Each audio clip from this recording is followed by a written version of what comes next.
Good afternoon, little people. Good afternoon. It is lovely to have you here today.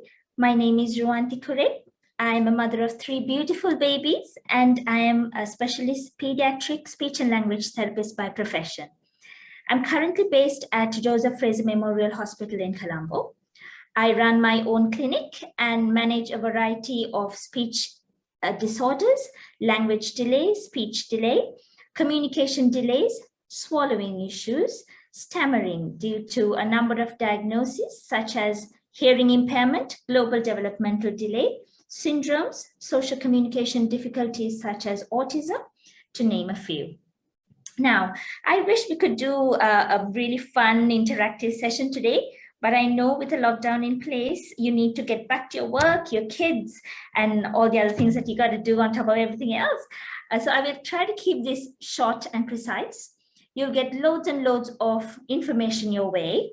Keep your mics mute. And then at the end of the session, we'll have a question and answer time. So keep all your questions written down. And if you need any clarifications in terms of what you know a little bit more on what I'm saying, do get in touch with me and I'll give you your contact details. Okay? All right. Let's have a look and see what we're going to talk about today. So we're going to talk about your little baby's speech, language, and communication development. And on top of that, we are also going to look at what you should be looking out for and when you should worry, right? Let's start with some interesting facts. Now, this first one is a very common one.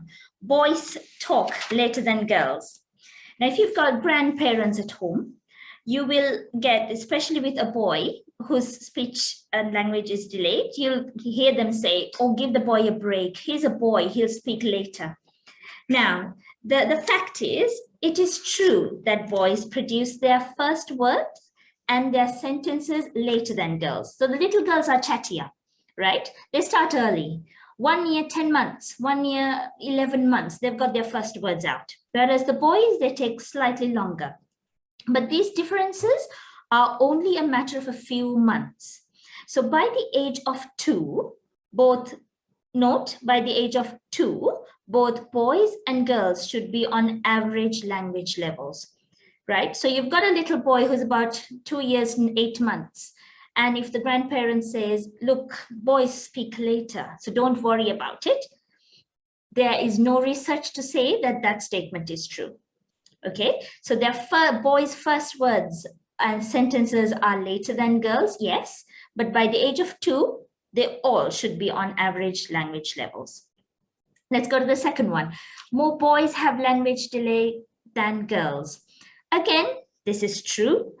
Definitely more boys than girls have a higher risk of language delays, disorders, and difficulties. Now, this third one is a very common one. There are lots of mummies who come into clinic and ask me this, right? So they say, Ruwanthie, I'm sure that it's because I've got 2 or more languages going on at home that my little one is not talking. Or they'll say, oh, it's a very little words. And then, you know, I'm sure that's because we've got 2 languages, sometimes 3 languages going on at home. So this is completely false, okay? Learning another language is actually an advantage. And especially when it comes to their little young ages, they say the baby's brains are like sponges. So when they're little, it's the best time to introduce another language. Learning more than 1 language does not cause confusion and does not cause a delay in talking. What it can do, though, would be something that we call code switching. So they will start saying a sentence in 1 language and end the sentence in another. Now, to get this confusion out, they might have like a 3-month period where they're slightly less talkative, just to figure out the 2 different languages. But after about 3 months, they'll be full on with both languages, will know exactly when to use which language. Okay, so if somebody tells you, oh, Baba's not talking, that's because you've got more than 2 languages going on at home, that does not have any research to prove so. All right. Right, this is new research coming out where twins are greater risk at language delay, which is true. Now, while not all twins have language delay, they are at a greater risk of language delay and language disorders. Now, this last one again is a very common one, and a lot of I think a lot of people would tell you so also, saying, look, it doesn't matter that Baba doesn't talk. If Baba is growing up well in the other areas, Baba will catch up, right? So late talking children who are otherwise developing typically will catch up to their age, children of their age. Now, research indicates that approximately 40 to 50% who speak late do not catch up on their own. And they are at a greater risk of reading difficulties, spellings, difficulties in academics, and things like that. Okay, so please be aware that if you do, and us mummies, we always have that gut feeling, right? And if you think there is a slight delay, get it checked. Simple. Get to a speech therapist and say, look, I've got this feeling that my baby might not be exactly where she or he has to be. Do you think you can check it, get it checked for me? Right? And then if you do need that support, get it early, because earlier, the better. Right, I'm going to talk you through 3 words that I'm sure you've heard over and over and over again, right? And these are the 3 main areas that a speech therapist looks at. And on top of this, we also look at feeding and swallowing issues. But let's put that aside for now, because we are talking about speech, language, and communication today. So I'm going to very quickly take you through these 3 terminology, right? Let's start with language, because that's easier. We all know language. It's socially shared set of rules. So if there is a word, the meaning of that word would not change. If I say cat, you know who cat is, and you know who a cat is. There would be grammatical structures that we can't change. So it's a socially shared set of rules that includes understanding of words, phrases, and sentences, and the use of words, phrases, and sentences. So that's your language, all right? So those are all the words that we say, the phrases that we say, and the sentences that we say. Now, on top of language, we've also got a word called speech, which is the verbal means of language. So this includes articulation, the voice, the projection of your voice, the fluency. Now, that is your speech side of it, all right? And communication on the whole is exchange of information, sending and receiving.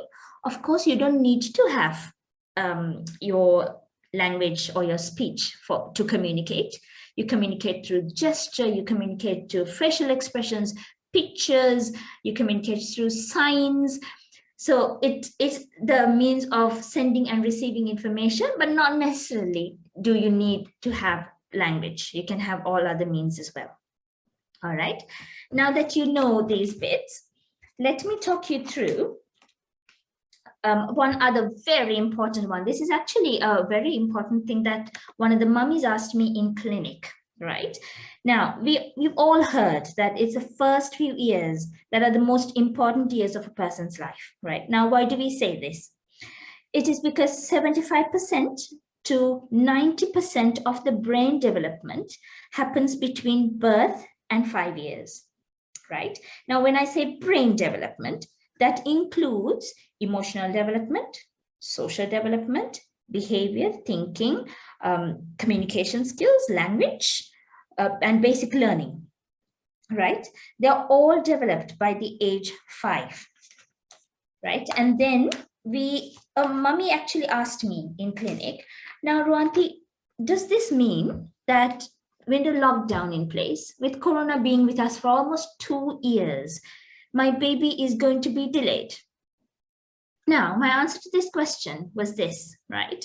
Now, brain development is basically the foundations of brain development is our relationships and play, right?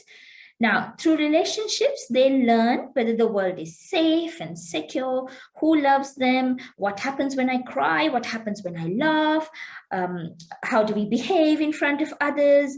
Now, that they learn through relationships with the parents, with neighbors, with other little children.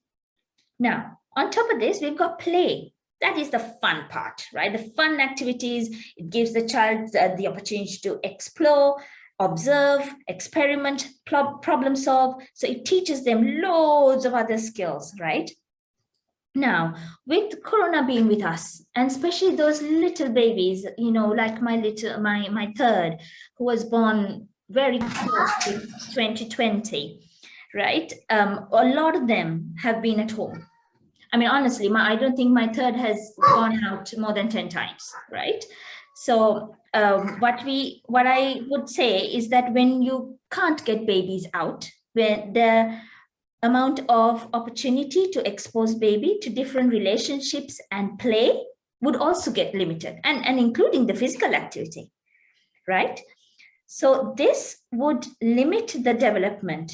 And sometimes you'll find that when you compare your little one with the others who are slightly higher or even a sibling, you might find yourself saying, you know what, when Aki was this age, Aki was able to do this. When I was this age, I was able to do this, but my little one is not able to do that. So they might actually learn these concepts and behaviors later on in life, where they've got more opportunity for relationships and play, whereas would have learned it younger if not for the pandemic or the lockdowns. Okay, so you also have to keep in mind that with the pandemic, one of the really bad things that happened was that it limited the relationships, and it also limited the amount of exposure and the opportunities that we could give to children. It wasn't our fault, wasn't anyone's fault, but unfortunately we are still in this pandemic. And then we've got these lockdowns to this and that, and we are scared to take them out. So when you do kind of get those feeling where I'm not sure whether it is a delay, always remember that the amount of exposure that was given to baby or baby could have was also very limited. All right. Okay, now I'm going to move on. Let's see what's next. Right, I'm going to tell you what to expect, right? So what to expect when it comes to what you should look out for, right? Now, it's a huge area. Okay, unfortunately, you don't have the time for it, and I'm not able to sit here and take about good 3 hours of your time for this, right? So what I've done is I've given you 2 links on this slide. Have a look at the ICANN website. It's a UK website. It has got one of the latest research coming through, and some beautiful resources for parents as well, some beautiful play ideas. And it also tells you at which age Baba should do certain skills. Now, Pathways is again another beautiful website that you can go to, specializes in more play side of things of a baby, right? So I'm going to very quickly skim through the stages of play and the stages of language. All right. Now, I'm going to go through them. If you've got any questions on this, keep it written down for me. At the question and answer, I would go through it. Okay. All right. So let's go through play first, right?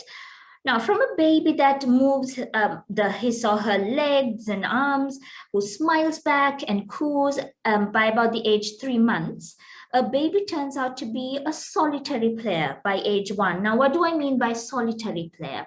You know, the ones who take the toy that they want, who goes to the little corner and plays by itself. And the moment we try and come and take it, they just leave the toy and just walk away. All right, so that's a solitary player stage where they find it easier to concentrate on something on their own. Then comes the 2-year-old skill, which is called the onlooker stage. So at this stage, a baby is able to watch others play. They're able to watch and look at how things are being demonstrated, and immediately you'll find them trying to copy. All right, by about 2.5 comes the parallel play stage, where the siblings could be sitting next to each other, would be doing their own thing, but will be sitting very close to each other. But the baby at 2.5 will not have that capacity to kind of go, right, do you think you can come and play with me? Here's my doll, take your doll and let's play together. That stage comes only at age 2 years, 9 months, about 3. Right? So 3 to 4, the baby develops the skill to cooperate, to share, and they'll try and play together. And by about 5, play skills are completely in place, where they're able to play games with rules. All right. Now, that is your play stages in a little nutshell, right? Have a think of where your little baby is and have a look and see, is my baby in the right place? Again, please remember that we've not had a lot of opportunity for the last 2 years for baby to get out and build relationships. One huge challenge that we've had is especially with the only child at home, where they don't have similar age children or even other children to play with, right? So don't worry too much if the child is not exactly where they are, where they should be. But when things get back to normal and when they're back in school, try and keep your eye on it and just see where the baby kind of picks up very quickly. All right. Now, I'm going to go into language. Now, there's a reason why people call human beings as social beings. That's because we come with the need to communicate, right? We come with the need to socialize, to interact. That's us. All right. So, but within the first 2 years, baby builds loads of skills from eye contact to play, to attention listening, to understanding certain words, to trying to say a few words. So by about the age of 1, what we have is an average of 1 to 2 words. So on their first birthday, if we have a little bit of a mama, mama for amma, or if we have car for the car, or if we have a all for the ball, we're good to go. All right, 1 to 2 keywords, the 2 words is what we are looking at. By about 18 months, now this changes. So by about 18 months, a baby is able to understand 200 to 600 words, able to understand, not say, understand, and also are able to follow simple instructions like give me the cup or bring me the shoes. So mummies with the little ones, 18 months to 24 months, listen out. Okay, should be able to follow small 2 keyword instructions. Bring me the shoes, give me your cup, and are able to say somewhere between 30 to 60 words. All right, single words. And by about their 2nd birthday, should be able to put two words together. Mommy go, daddy car. Right, so this is what we as speech therapists also look at. So if you come with your 1-year-old to me, I will always tell mommy, I understand Baba is not saying a lot of words. Let's try and do this activity. You come back to me when baby is 2, right? Because 2 years is our cutoff line. So by the age of 2, if baby is not saying 30 to 60 words and are not putting 2 words together, that's when we say there is a delay. Okay, so up until 2, keep working on it for me. Don't worry, right? But at 2, if baby is not saying a lot of words, that's when I want you to keep your eye on. Okay, right, let's see, 2 to 3-year-olds, the mummies who've got 2 to 3-year-olds, listen up.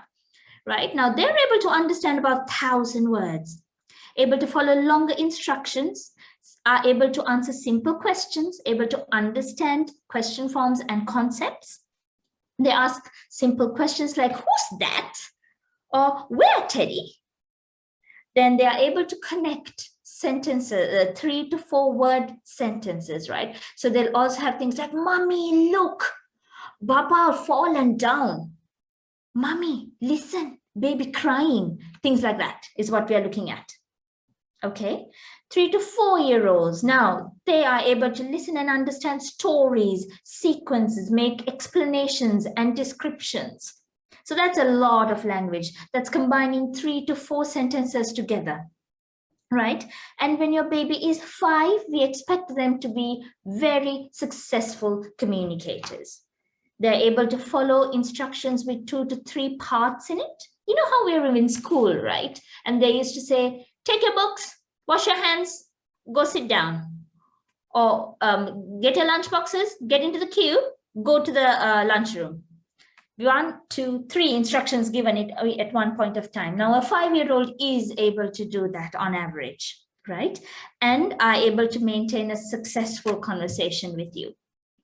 Now, this is what is expected from them. But again, please remember, we don't live in ideal days, okay? So it could be that baby has not reached exactly where you want them to be. I want you to work on it if they haven't. And if you think there is something going on, I want you to get it checked for me, all right? Now, this takes us to the worrying bit, right? Or when should you worry bit.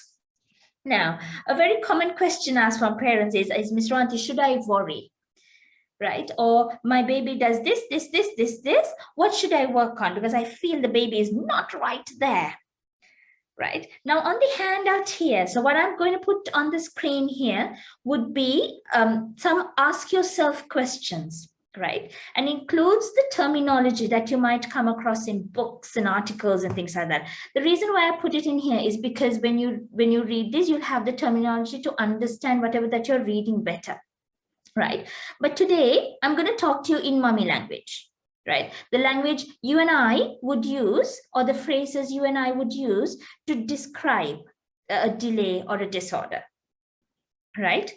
I will speak to you in separate areas, okay? And if you are at any point worried about in any area, try and write it down for me, or get the questions ready for me during the question answer time, right?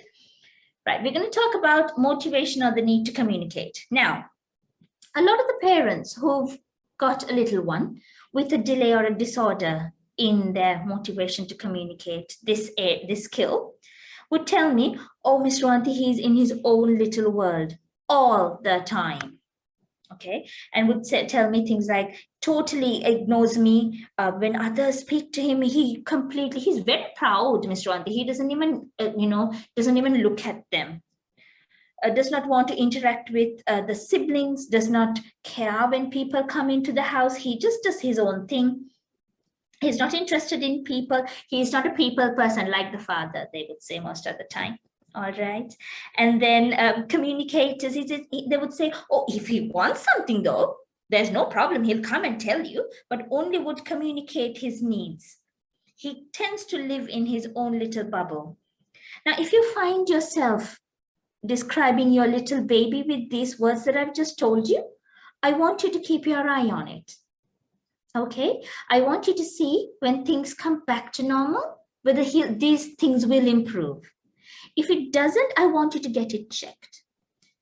Even if it doesn't get to that, if you are worried at the moment, I want you to call up a speech therapist and see whether they're at work. And if they are, then yes, go and get it checked. All right.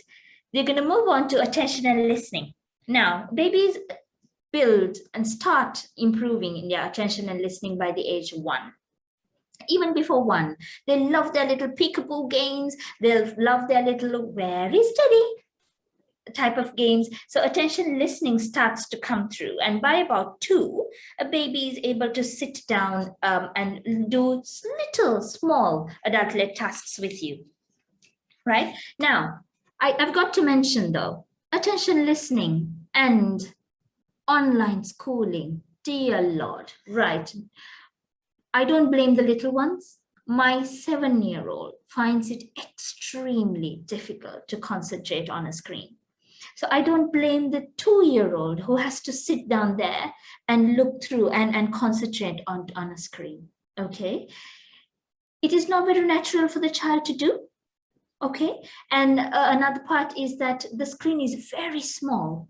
And you're actually trying to teach this little baby who'd seen a world so much bigger than that screen. And we are trying to teach that brain, or trying to force the little brain to concentrate onto a small screen.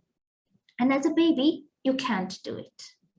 Of course, there are little ones, especially little girls, who are able to adapt, who are able to sit down, who are able to look through and participate very clearly and very actively.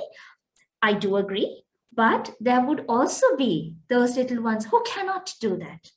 Okay, so if you're a mummy who's really struggling, right, and is, the teacher is screaming saying, oh, Baba doesn't participate, I want you to try and explain to the teacher and say, look, I'm really trying, but he doesn't. So what I would love you to do is to have the screen running, right?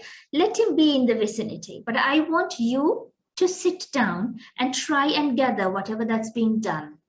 And when the screen's off, when you have a little bit of time with Baba, we sit down and do it.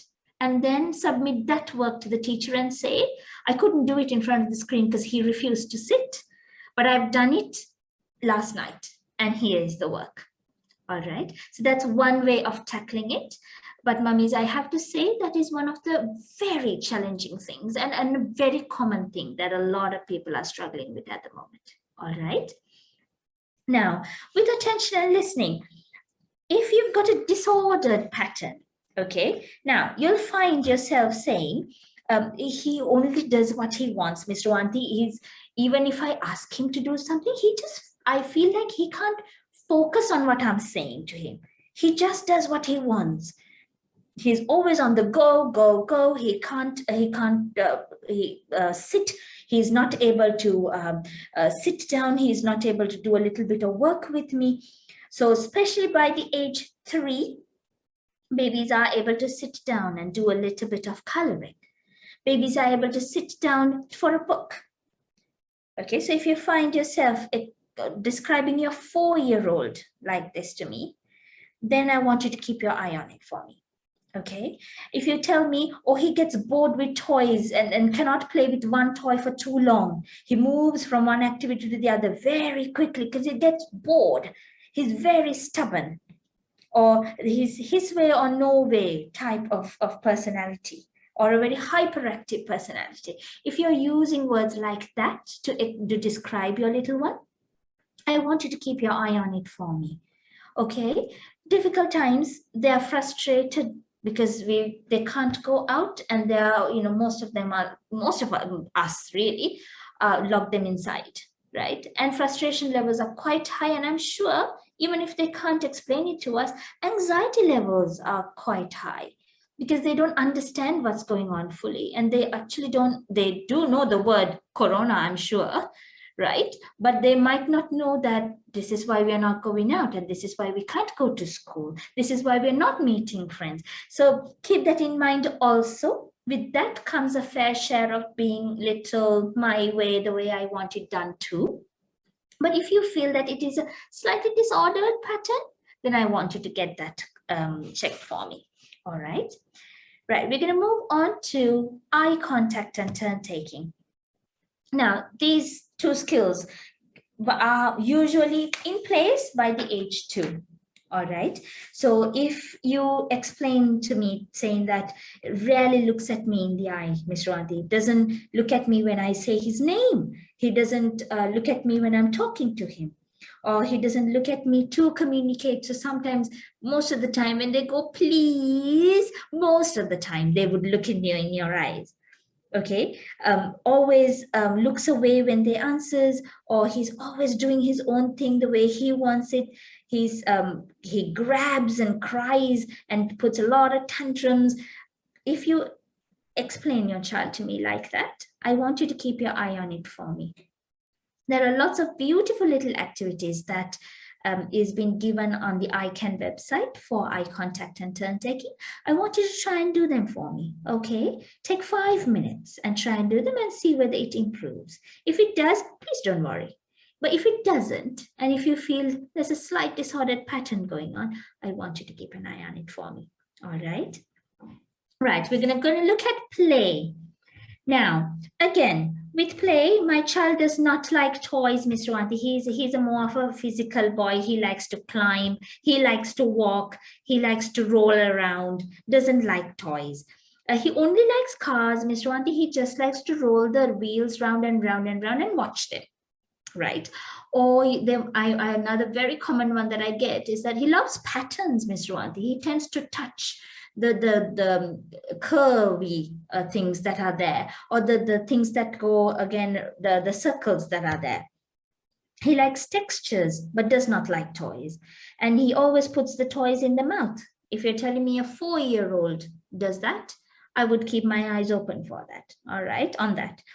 He does like to do a lot of repetition, things that are all almost kind of the same things. He likes to open closed doors. He likes to switch on and off lights, right?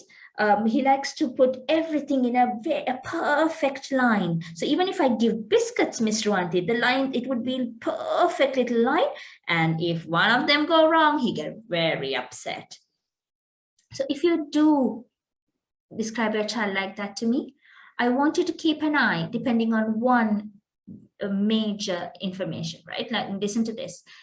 There are lots of little babies who are very physical, okay? Especially the little boys, they like to run, jump. And when they do, they also tend to like and get obsessed with wheels because wheels move. Right, so you'll find a lot of little boys watching big vehicles going and watching the wheels go round and round. You'll find a lot of them going down on the floor and pushing the car up and down just to see the wheels going round and round. Now, these behaviors, if they continue to go on, and apart from this play, if there are no other play happening, so he doesn't make any blocks, he doesn't do pretend play with cups and saucers and things like that, he doesn't play with planes and vehicles and all that. If that doesn't happen, that is something that you will have to get checked. Okay, so that is something that I want you to get checked. If the other types of play are not present, along with the obsession with wheels and obsession with perfect lining. Right, we're going to move into language. Right, so that's one of the key areas. Okay, so there are lots of mamas at the moment calling me up and saying, this is the profile, Ms. Ruwanthie, when should I worry? As I told you before, age 2, okay, that's your first call. Age 2, if the baby is not saying 30 to 60 words and is not putting 2 words together, one time that I would love you to give a speech therapist a call. Okay, and if you're telling me a 3-year-old is not able to put 2 words together, that's something that I want you to keep your eyes on. So have a look at what is expected for the age. And basically, if the baby is not meeting all those targets, then I want you to keep your eyes open for me. Okay. Speech sounds. There are ages and stages for speech sounds. One of the first speech sounds would be your vowel sounds that are coming in, and then p, b, h, w would be your first few sounds. Okay, so there'll be mummies. I've got mummies who would ask me, oh, Ms. Ruwanthie, she's 3 but is not able to say the r sound. Don't worry, r is a 5+ sound. Then there is a 2-year-old who's not able to say lion but says yayan. Don't worry, L is a 4+ sound. Okay, so speech, there are speech sounds that should be in certain stages and ages. You should be able to find that on ICANN website as well. But if your baby's speech is unclear, can't understand what the baby is saying, and the baby is 3, baby's words are, even mommy can't understand. Most of the time, what happens is mommy can understand, none of the others can understand. So if you have something like that, I want you to get it checked. Okay, this ties in with a lot of bottle feeds. I want the advice given to us is that by the age of 1.5 to 1.5 to 2, really, you wean them off their bottles and you wean them off their soothers. So what happens is when it's there in front of their lips, they do not use their lips to make the p, b sounds. They will replace it with a k, k, because they are more throaty sounds. Okay, so even the thumb suckers, what they say is try and wean them off by about 1.5 so that it doesn't affect the sound production. Okay, so that is your speech sounds. There you go. That's your speech sounds for you. Now, social skills. Most of the time, unfortunately, the little Liz who's been inside and been locked up has been affected on this skill a lot. They don't know what it is like to be at a noisy environment, and they might start crying. So when people come to your house, they might, well, when it ultimately happens in our country, they will start to feel a little anxious and cry, right? They might not go and talk to people easily because they've not been given the opportunity to build the social skills, right? But if you find a 2-year-old not responding to the name, if you've got a 3-year-old who cannot initiate a conversation or maintain a conversation, if you've got a 4-year-old who does not interact with others, but more with very little eye contact tends to do their own thing, then I want you to keep your eyes on it. Okay, so this basically covers, I know it was very fast, but it covers all of the key areas that a speech therapist looks at. And it also gave you these little pointers to ask yourself to know whether it is something that you should get checked. Okay. Now, to this, I have added something in. Now, this is bonus for you, okay? Now, I know most of you are working from home, right? A lot of mummies are working from home. And I also know that there are, with lockdowns and things like that, mummies have got too many things on their plates. So these are little tips that you can do while you're working around, okay? While the baby is around you. Now, the easiest thing to do is Baba says, cat. You go, yes, Daddy, that's right, it's a cat. You repeat. Repetition really helps the word getting in there, into the little head, getting it stored, and the ability to bring it down. That process the repetition makes the process fast. Okay. Another one that you can do is, for example, you've got a 2-year-old, right? And the 2-year-old goes, Mama, Mama, cat. And you go, you're right, it is a black cat. You expand it and you try and emphasize the word black, indirectly telling them this is a new word that I've just taught you. All right. Another one is recast. Recast is where you indirectly correct the speech sound of a word. So if they go, oh, look, look, look, it's a tat. Right? You go, you're right, baby, it's a cat. Try and elongate the sound. So you're indirectly giving the brain a little hint to say it's a k sound and not a t sound. Okay. Now, we are adults. We like to ask a lot of questions, especially I'm myself are the same. So we like to know whether our babies know stuff. So the first things usually when we do is when the book comes to our hands, we say, oh, wow, it's a book. Baba, who is that? Or we go, oh, look, lovely book. Do you like this book? Darling, what color is this? A lot of it are questions. Okay, that's because it's a motherly instinct that goes, does my child know? I just need to know, right? Now, one thing with questions, right? One risk we run with questions is that with the question, there comes a certain amount of pressure, right? And the pressure doesn't always help with talking. So what I would love for you to do is that if you could reduce the amount of questions and turn that question into a comment instead. Let me give you an example, okay? So you want to know what that is, and you know exactly what it is, right? So without going, who is that, Baba? If you go, oh, look, Baba, it is a, and you stop. So you've converted your question into a comment, right? So if Baba knows the word car, Baba is definitely going to fill in that blank going car. If Baba doesn't know, continue through going car, car, and use your repetition to make sure that the word is being heard 2 or 3 times. All right. If you know the answer to a certain question that you're asking, please don't ask it. Okay, so that's keep it in your mind that if you know the answer to it, don't ask it. You try and convert it into a comment form.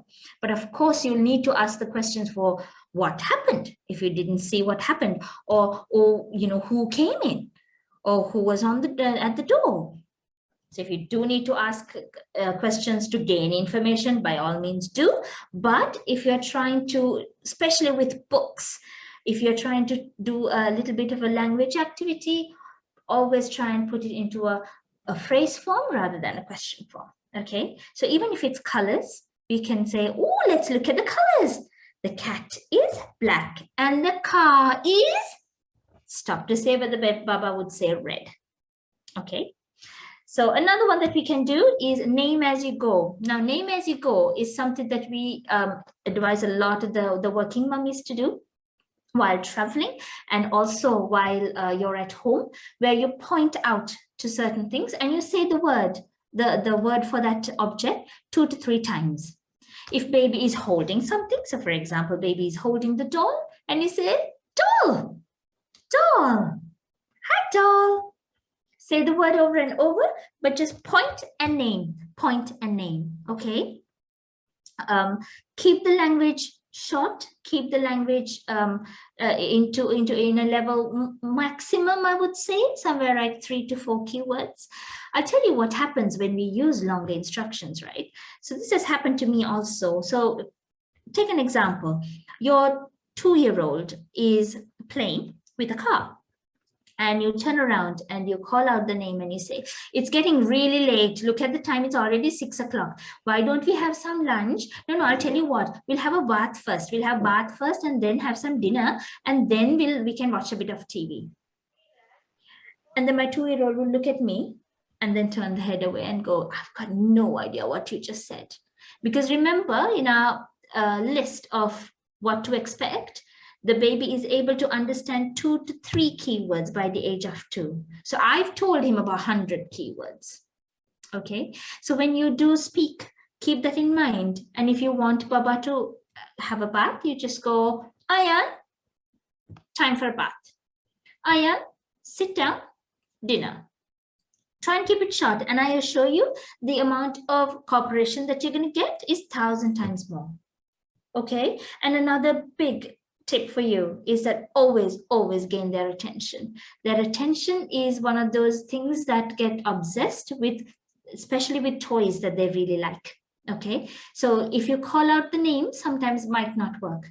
If you go down to the level, a little tap to the hand and go, Ayan, sitting down, might actually get you somewhere. Then from the kitchen, trying to scream out and saying, the dinner's coming now, you better sit. So when I come there, you better be sitting. All that might not be going, through to Baba's head if you have not gained Baba's attention first. All right. Those are little tips that you can do while you're at home. And the last little one that I want to cover dummies and bottles I did, would be technology, right? So one thing that a lot of parents would ask me would be, oh, lots of TV going on, Miss Ruwanthie, what are we going to do? Now, the research say it's okay for a baby to have screen time around 1.5 up to about 1.5 hours a day, right? But the trick is, you break it down into three parts, 20 minutes, 20 minutes, 20 minutes, or half an hour, half an hour, half an hour. You break it down, right? So up to about 1.5 hours a day, it's fine. It's a resource. Okay, so use it. Technology is, you can't expect a 7-year-old to sit down and watch nursery rhymes. It will not happen. So it has to be the 2 to 3, the 4-year-olds that are sitting down and getting extremely mesmerized by all those beautiful little nursery rhymes that are going on. Okay, so I personally, as a professional, I don't believe in cutting it zero. I haven't cut it zero to my children. Okay, of course, you'll have different ideas about it. There are different professionals telling you different things.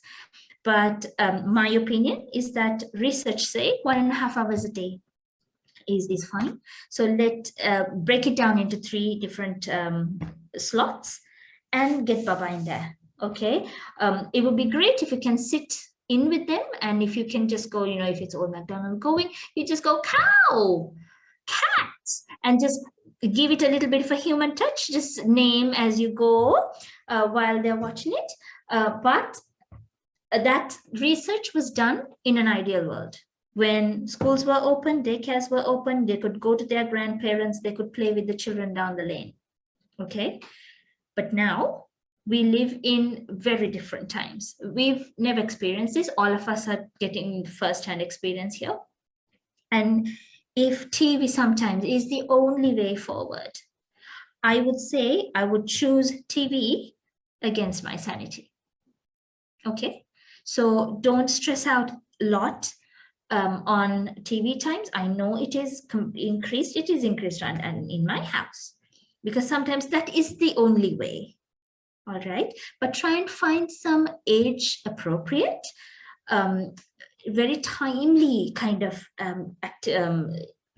TV series or cartoons or things like that that they can watch, where you feel that, you know what, it's all right, because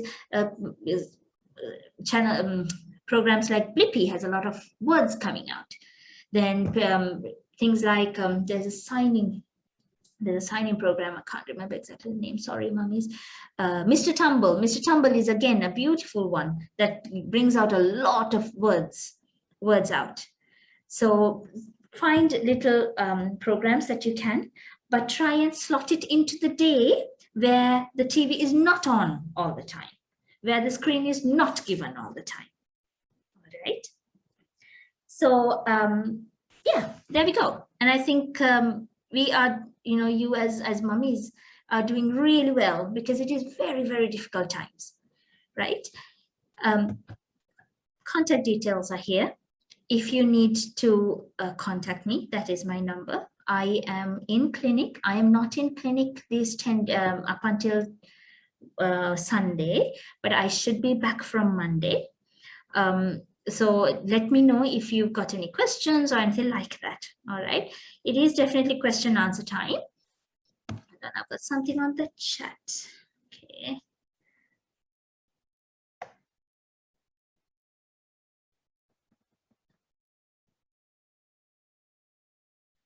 Okay, so there's a mom who says, my child refuses to follow instructions. He's 5, and I know he understands because he's very good at home, but very different in public. So that is one, following instructions. Now, mommy, this could be a personality thing also, right? So if he's very good at home, and if he's very different in public where he knows he can get his way, this can actually be a learned behavior, right? So if he is able to follow instructions in the house, because you say he's very good at home, but outside, if he knows, if I just scream a little bit louder, if I just kick my leg a little bit louder, a little bit stronger, mommy's going to give it because everybody's going to look at me. So it could be a learned behavior. All right, but as long as you know that he is able to understand the instructions that are given, there is no language issue. But there might be a slight behavior issue that you might need to address. All right, so mummies, there are behavior therapists in Colombo that can help you out. So it doesn't always have to be a psychiatric doctors that you need to consult. There are clinical psychologists like Ms. Nishali Fernando-Pulle, or you've got behavior therapists like Ms. Ishanti Pereira that you can get in touch with. But if it is a language thing, do get in touch with me. But if you think, you know what, I think he understands, which is what you're telling me, then I think it is more of a learned behavior, mama. All right. Right. Next one through says, does online preschool even make sense? It is so difficult to make my child sit through this, and it seems pointless. Yes, it does, mama. I completely agree with you. When your child is at the background screaming his guts, saying, I don't want to sit, and all you are doing is just trying to grab the child and making him sit and making him color and hold a pencil. No, it doesn't make sense, honestly. Okay. So that's why I told you at first, online school is, mommy, a desperate measure that everybody has taken, because we don't have anything else to do, right? So it's a desperate measure that people have taken. So what I would love you to do would be to sit through, keep it on, right? Keep it on in the background. So especially if something like art and craft is coming up and he's really liking it, then you can encourage him to say, look, they're making a caterpillar. Do you want to come and make it with me? Right? I think the biggest protests come when it comes to writing. because they hate to just sit there and the teacher's going, look at the screen, it starts from here, it goes round and round and round and then down. Oh, mummies, it just doesn't go into their heads. So when that happens, you take the information, and when you have the time, you sit down and do it. The only thing is, but when you're about 3+ or 3.5+, it's vital to know what the child should learn in school. So that bit we don't know. So that's why it is very important to be registered in a school so that you know the curriculum of what should be done. So sit down and do it and explain to the teacher and say, I'm sorry, miss, it does not happen. He doesn't sit. So I'm going to try and keep it on in the background. You might not see both of us there, but I'm keeping it in the background, but I am listening. And whenever I know something he likes is coming up, I will help him through. But if not, I will do the work with him. I think that is one way of tackling it, Mama. All right. Right. Tips for shadow teachers. That's a huge, another whole workshop, Mummy. I wish I can. If you are a shadow teacher or wants to be a shadow teacher, I am actually starting a shadow teacher course at Ladies College. It is a 6-month course.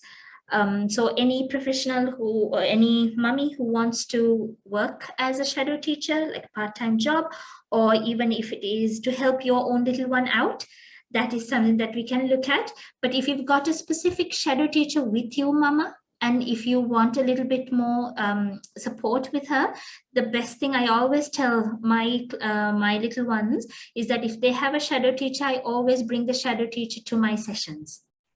Right, and I always send the shadow teachers to the other professionals that the Baba is involved with. So when they sit through the sessions, they can see the techniques and the tips that are being used, because it is not always the same tip that's been used or the techniques that's been used by all children. Right, so if you do have a shadow teacher at the moment, Mama, and if you are working with a speech therapist, it would be great if you can speak to her and say, do you think my shadow teacher can come and sit and do work with you? Or even if it takes you to give the speech therapist a call and say, look, my shadow teacher is trying to work with my Baba at home. What can you do? Because that professional will know your Baba. So if I give you anything now, it might not make any sense for me to do it because I don't know Baba and I don't know the shadow teacher, right? So the best way to tackle that would be to look at your professionals, the professionals that Baba is involved in, and get shadow teacher to go and do some observations. All right, let's see. When should I consider occupational therapist, right? Occupational therapy is a whole different ballgame to me, Mama, because that is not my area of expertise. There is one occupational therapist that I trust, because there are lots of people around who claims to be occupational therapists but are not. So I only send my clients to a lovely lady, Miss Keshika. She works at Joseph Fraser Hospital, so I usually send to her. I know that there are other occupational therapists around. I have also worked with 2 other male therapists who are again very good, but I think one works in Mala Bay and the other one works down south, right?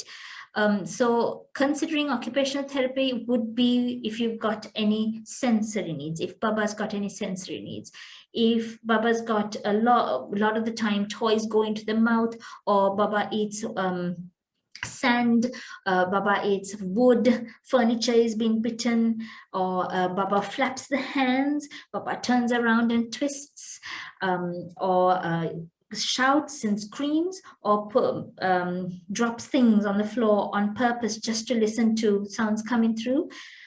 Baby finds it very difficult to hold the pencil. The pencil grip is not there. Any sensory issues or any fine motor difficulties, then that would be something that I would go to Miss Keshika for, right? So if that is the case, Mama, get in touch with me. I can send you Keshika's number. If you think you need her services, just give me a quick text and I will send you Keshika's number. All right. Right. How can I consult a session with you, Ms. Ruwanthie? Okay, Mama, my number is here on the contact. Just drop me a message and I will send you an appointment. I'm back in clinic on Monday, Mama. So I don't, unfortunately, I can't work earlier. I will have to get into clinic on Monday and check my waiting list, see how many appointments are left and then get you one. So even if I can't see you first thing next month, I would get you the one that is available. All right. All right. How can I reduce stress level, anxiety level during lockdown was the next one. Again, Mummy, anxiety is an area for a behavior therapist. Behavior therapist, I'm not sure whether you're looking at the anxiety level of a baby or the anxiety level of the mummy, but if it's the anxiety level of a baby, a lot of it, I remember listening to a workshop that was done by Mrs. Shanti Pereira, who sat there and told the mummies, listen, things are not easy, all right? But you organize your day, is what she told them. You organize your day, you make sure that things happen at a given time, where you tell yourself, look, I'm going to cook and finish off by 6:30 in the morning when they wake up. And then when that happens, I'm going to do X when they wake up. And then at this time, I'm going to make dinner and get them onto the table. Until that, they're going to watch TV. So usually, Mommy, for my experience too, if you put the baby into a routine, it really helps baby's anxiety levels. All right. So especially 0 to 5, if they're in a routine, they know what's happening next. And especially my, even my 7-year-old, really, first thing they ask is, what are we going to do today? Oh, it's frustrating because I don't have any answers anymore. I feel that we've done it all right. But I think getting back into basics like water play, sand play, put that into a little bit of a routine, where you say 11 to 12, you're going to play with water. Go nuts with water. At 12 o'clock, I'm going to give you a wash and you're going to sit on your feeding chair and we are going to eat. Right. Try and give them a nap in the middle, which also helps. But anxiety level, unfortunately, Mama, is not my area of expertise. It is for a behavior therapist. Try and do a routine for me. Try and spend at least 10 minutes in the morning, 10 minutes in the afternoon with them one-to-one. Try and organize your day so that you don't lose your sanity. And you also know what we can do and when you can slot TV time in. Try them out for me. If it doesn't help, then I can always get you in touch with Ishanti, who can help you out. Okay. Right. Are there any specific play? Specific play during a pandemic situation at home? Right. Mummy, have you heard of open-ended question, open-ended play and close-ended games, right? Now, if you go online for me, Mama, I don't know how old your little one is, but close-ended ones would be those activities that has a beginning and an end to it. So especially the 2-year-olds and the 3-year-olds, they thrive on that. They love it. But the 4-year-olds and the older ones would like more of the bigger ones. So a busy toddler Facebook page has got beautiful activities that you can go through, Ma. If you type in close-ended activities for toddlers, you'll have lots of them there, right? If you've got a garden, it's a bonus for you because you can just let go and say, do whatever you want to in the garden. If you've got a balcony, you're again very lucky because you can, as long as it's safe, you can put all the sand play in there. You can put all the water play in there. right? Try and avoid the more of the sit down, let's take our picture cards out type of play, mama. Might not always work out with the frustration levels they have being stuck at home. Try and do lots of picnics for me, mummy. Try and get the teddy bears in. Try and sit down, feed them biscuits, get them to make tea with, the little teapot with the real water inside, right? A lot of art and craft on a mat is going to help you. So those are the little activities that you can do. I know it is not easy, again, but try these activities out for me. But there are lots and lots of activities online if you can access. There'll be loads of activities for you. All right. A good school in Sri Lanka for children with ADHD. Right. Mummy, I need to know Baba's levels. Mummy, unfortunately, I can't recommend anything for you unless I know Baba's level of ADHD. All right. So if you could just give me a quick buzz when sometime in the evening or tomorrow, we could have a very quick chat and see what we can look at. All right. Okay. Lockdown. My son is 3.5 nearly. He can speak Tamil. How to make him speak English? Right. This is a very good question, Mummy. Thank you for asking. This is something that I wanted to cover and I completely forgot. Brilliant. Now, mummies, if you want if they've got 2 languages going on at home, and if you want both languages coming through, there are 2 ways of dealing with this, right? So you either split your day into morning time, you speak one language, afternoon time, you speak another. Now, some families do it differently. Some families get mummy speaking English and daddy speaking Tamil. Mummy speaking English and daddy speaking Sinhala, right? So where you've got input in both languages coming through to Baba so that it would improve both languages at the same time.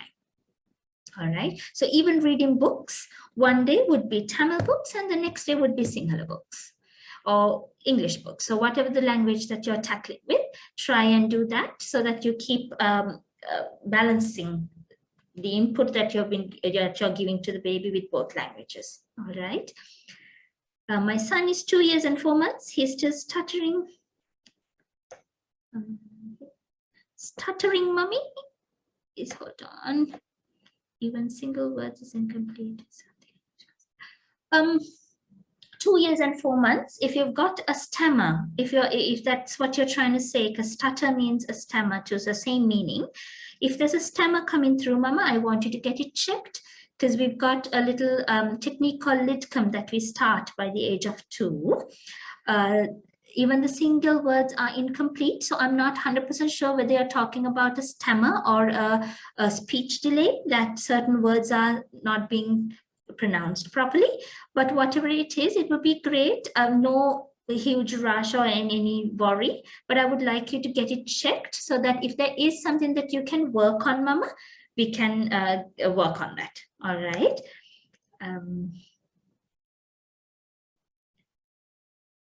Okay, my son is 2.5. He puts toys in his mouth, likes to lick and chew instead of play. What can I do about this behavior? Right, 2.5, mama. I would love you to work on lots of toys for me, variety of toys.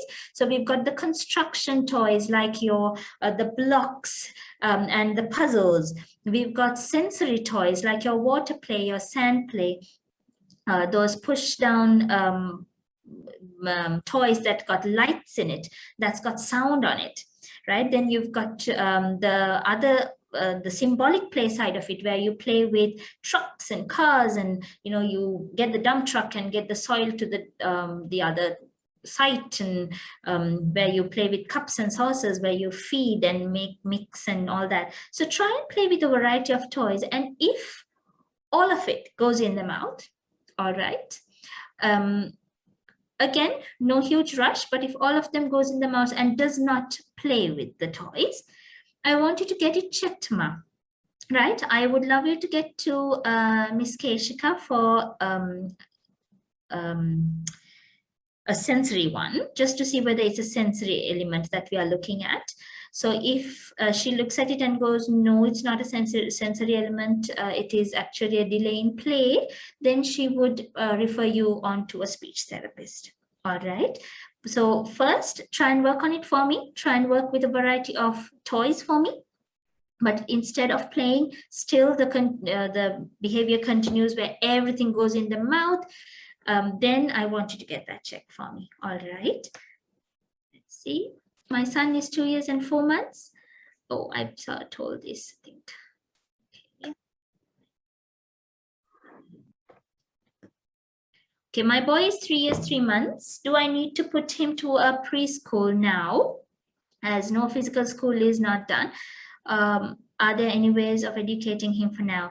Mummy, he's 3 years, 3 months, and I would love you to get him enrolled if you are not sure of the activities that he should be doing, right? So as I told you before, the one advantage of getting enrolled in a school after about 3 is that it gives you the activities. It gives you the skill to know what has to be done with them. So I, as a mom, I had no clue, right? I had no clue what a 3-year-old should be doing in school. Of course, I knew the little, then you need to work on the fine motor skills, you need to work on the gross motor skills, but there were specific activities that they used to do. And if you're a teacher, if you're aware of it, I think this is something that you can tackle at home. But if you're not a teacher and if you don't know, then I think this would be, it would be very helpful to get into a school routine of things, Amma.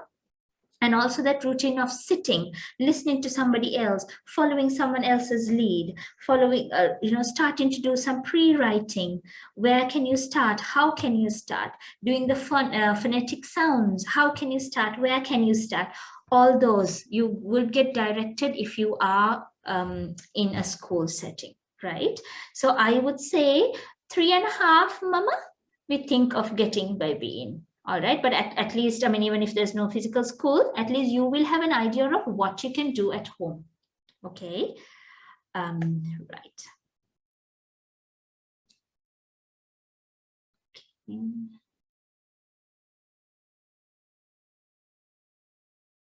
Okay, my son is 5 years, easily gets distracted and bored. Right. Hold on, Mommy. Do you have more to it?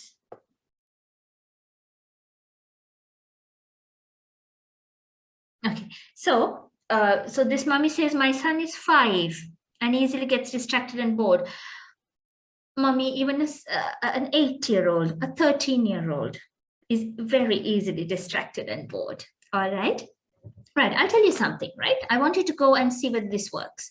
If you, are you able to sit with a book that he really likes and finish looking through the pages?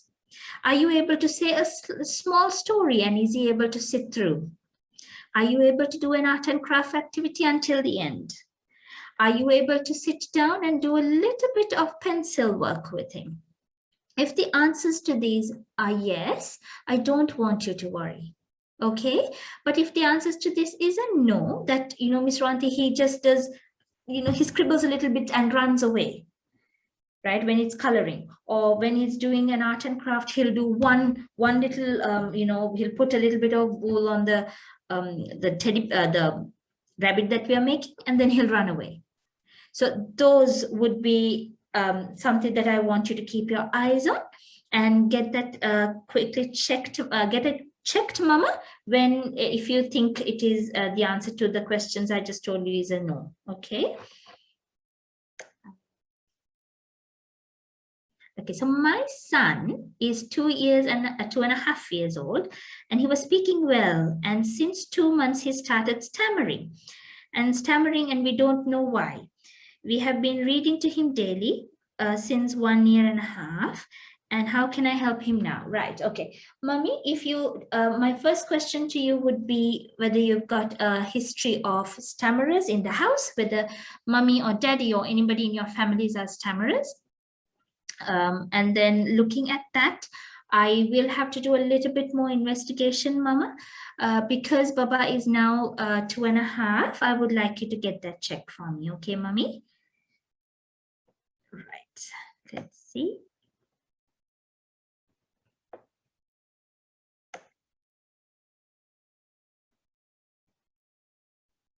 Okay, my son will be 4 by next month. He's with a speech delay and few developmental delays. He's been enrolled in a mainstream school. Is it okay? Will he cope with it? Students, will he catch up with the other students' speed?